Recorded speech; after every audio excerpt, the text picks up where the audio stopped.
Українці, українки. Ukrainians and all Europeans whose lives are already endangered by Russian terror. Russia does not stop its blackmail in and around the Zaporizhzhia nuclear power plant. Provocative shelling of the NPP territory continues.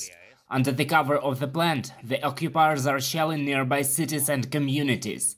The Russian troops hide ammunition and equipment right in the facilities of the plant. De facto, the plant is mined.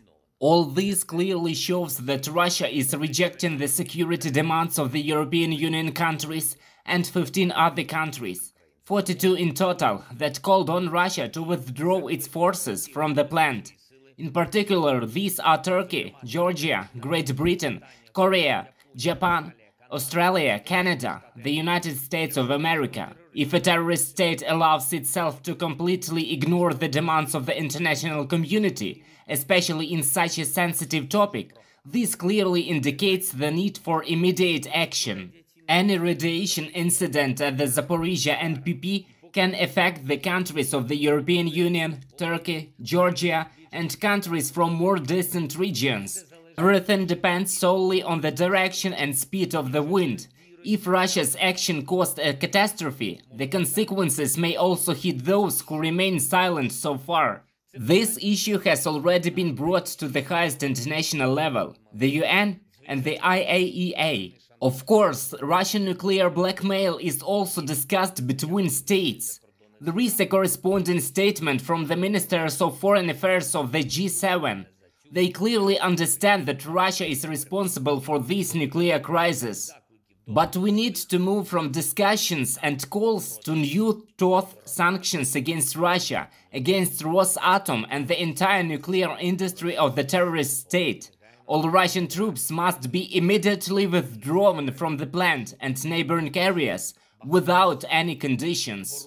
The world has been fighting for many decades for proper control over all activities with nuclear materials and radiation safety. And if now the world lacks the strength and determination to protect one nuclear plant, it means that the world loses to terrorists, gives in to nuclear blackmail.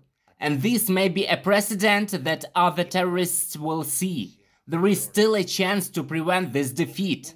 I held a meeting of the staff of the Supreme Commander-in-Chief on August 15. The main item of the agenda is a thorough analysis of the military strategic situation. Head of the main intelligence directorate Budanov and head of the Foreign Intelligence Service Litvinenko delivered reports. A separate report was delivered by Commander of Special Operations Forces Horenko. Of course, there were Zaluzhny, Shaptala, Monastyrsky, Danilov, Yermak, Reznikov. We also considered, from what can be said publicly, the issue of providing our military with weapons and ammunition, and the status of implementation of the previous decisions of the staff. All of them must be implemented 100%. The responsibility for this is personal. A rather productive meeting of the Verkhovna Rada of Ukraine took place on August 15. Among other things, the deputies voted for 2 members of the High Council of Justice. I continue to establish relations at the highest level with African countries. On August 15th, I spoke with the president of Niger. Until now, there were no contacts at this level between our states. I thanked him for support within the UN. Of course, the key threats to global security were discussed. I held a meeting on the preparation of the Crimea platform. I expect the expansion of geography, level and number of participants. On August 15, the Advisory Council on the Deoccupation of Crimea was created to coordinate all measures and projects in this direction and ensure the activities of the Crimea platform. I met with Andriy Shevchenko and actor Liev Schreiber, ambassadors of our state charity platform United 24. We discussed how we can maintain the maximum attention of the world to the needs of our defense. Each week, this task becomes increasingly important. Russia has created so many crises, including this crisis of the cost of living in many countries, as well as food and energy crisis, that spread insecurity and irritation with life throughout the world. We must keep global attention focused on the root cause of this crisis, namely Russian aggression. And we have to remind that it was Ukraine that suffered the most from Russian terror. I am grateful to all who performed this important function, in particular the United 24 ambassadors.